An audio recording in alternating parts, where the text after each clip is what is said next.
हम्म, ये समझने में मुझे ही प्रॉब्लम आई थी। तो अब मैं इसे तुम्हें पूरा विजुअलाइज कराता हूँ। Real quick. इमेजिन तुम एक बैंक में काम करते हो और तुम्हें एक पेन और पेपर चाहिए नोट्स लिखने के लिए। तुम अपने डेस्क पे देखते हो, तुम्हें वो इजीली मिल जाता है, सुपर फास्ट। यहाँ तुम्हारा डेस्क है स्टैक मेमोरी, पेन और पेपर है सिंपल डेटा जैसे कि इंटीजर और बूलियन वैल्यूज। लेकिन अब तुम्हें एक इंपॉर्टेंट फाइल चाहिए जो एक लॉकर में रखी है। बैंक के लॉकर रूम में बहुत सारे और भी लॉकर्स हैं। तुम्हें उसे ढूंढने के लिए लॉकर नंबर चाहिए होगा।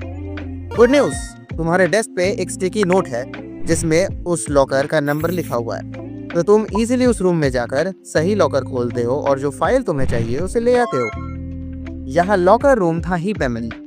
लॉकर्स थे लार्ज डेटा सेट जैसे कि ऑब्जेक्ट्स और एरेज। फाइल थे उस डेटा सेट का अंदर का डेटा जैसे कि एक स्ट्रिंग या इंटीजर।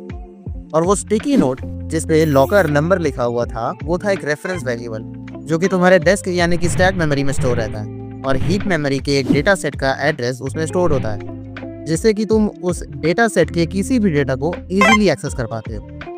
और यहाँ तुम कौन थे? यहाँ तुम थे सीपीयू जो ये सारे टास्क और कैलकुलेशंस परफॉर्म करता है। विजुअलाइज हो गया? और थोड़ा किताबी ज्ञान पे आते हैं। तो दोनों स्टैक और हीप तुम्हारे मेमोरी यानी कि रैम में ही होते हैं और रैम में ही इन दोनों को अलग अलग ब्लॉक ऑफ मेमोरी दे दिया जाता है काम करने के लिए। और ये देता कौन है? तुम्हारे प्रोग्रामिंग लैंग्वेज का मेमोरी मैनेजर। वो तुम्हारे ऑपरेटिंग सिस्टम से कहकर तुम्हारे मेमोरी में से स्पेस की मांग करता है। स्टैक को एक छोटा और लिमिटेड हिस्सा मिलता है लेकिन उसमें से डेटा रिट्रीव करना बहुत फास्ट होता है जैसे कि तुम्हारा डेस्क। वहीं हीप को इनिशियली स्टैक के मुकाबले थोड़ा बड़ा स्पेस मिलता है पर ये स्टैक के कंपैरिजन में थोड़ा स्लो होता है क्योंकि इसको एक्सेस करने के लिए तुम्हें ज्यादा स्टेप्स परफॉर्म करने पड़ते हैं और ये अपने अंदर के डेटा के अकॉर्डिंग साइज में ग्रो या श्रिंक भी कर सकता है। स्टैक में प्रिमिटिव डेटा टाइप्स जैसे कि इंटीजर, बूलियन, फंक्शन कॉल्स और रेफरेंस वेरिएबल स्टोर होते हैं और हीप में large non primitive data sets जैसे कि ऑब्जेक्ट्स, एरेज और स्ट्रिंग स्टोर होते हैं। कॉन्सेप्ट क्रिस्टल क्लियर हो गया होगा?